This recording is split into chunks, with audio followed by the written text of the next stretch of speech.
porte sur la situation économique du Burkina et également les perspectives. Il s'agit d'abord d'un rapport qui porte sur l'exercice 2023. Donc en fin d'année 2023, il faut dire que malgré les différents chocs que nous avons connus, chocs exogènes et bien sûr des chocs endogènes. Au niveau exogène, il s'agit bien sûr des tensions géopolitiques au niveau international et également les resserrements de la politique monétaire au niveau de l'espace UEMOA. Et en termes de chocs internes, c'est bien sûr la situation sécuritaire. Mais malgré tout cela, nous avons pu réaliser un taux de croissance appréciable de 3,6%. Et nous étions à 1,8% en 2022. Donc, le taux de croissance a été doublé. Et en ce qui concerne aussi les taux d'inflation, en fin 2022, nous étions à un taux d'inflation de 14,1%. Mais en fin 2023, nous sommes passés à 0,7%, ce qui matérialise bien sûr l'ensemble des efforts qui ont été donc déployés par le gouvernement pour faire en sorte que les prix des produits soient maîtrisés. Quand vous remarquez sur le marché les produits, que ce soit donc les céréales et même les prix des produits pétroliers, nos prix des produits pétroliers sont beaucoup plus maîtrisés que donc dans les pays voisins où le prix est souvent un peu élevé. Nous avons également des efforts qui ont été fournis donc, dans tous les secteurs avec l'initiative présidentielle pour l'agriculture qui a été réalisée en 2023, qui a permis de consolider la croissance au niveau du secteur primaire.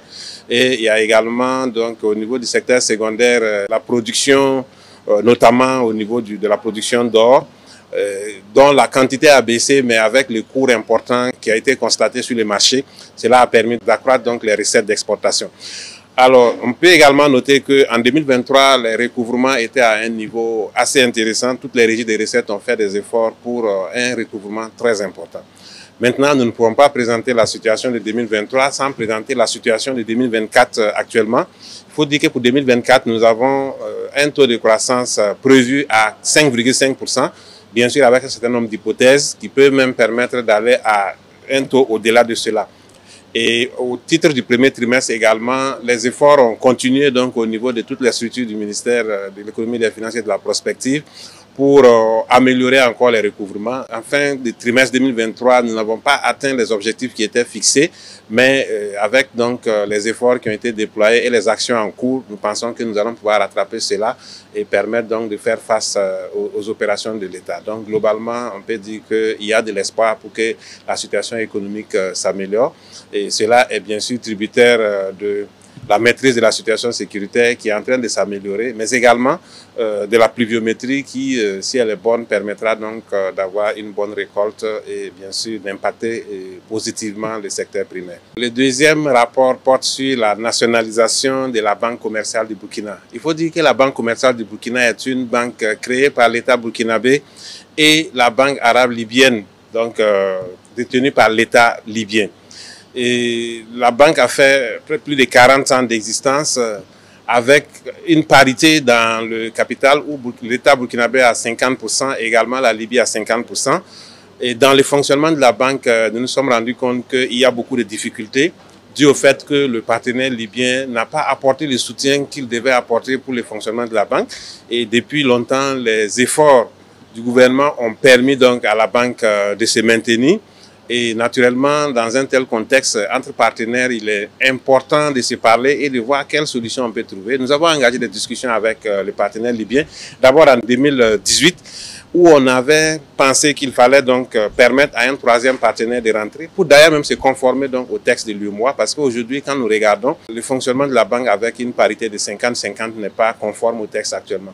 Et la partie libyenne n'a malheureusement pas accepté et nous avons encore repris le dialogue en 2024 pour voir dans quelle mesure nous pouvons restructurer et faire en sorte que la banque puisse fonctionner normalement. Nous avons essayé donc la voie diplomatique, mais malheureusement en face nous n'avons pas eu véritablement un partenaire qui souhaitait aller dans le sens que nous avons voulu pour accélérer donc le processus de renforcement de la banque. Donc finalement, il a été décidé au Conseil des ministres aujourd'hui de nationaliser la banque.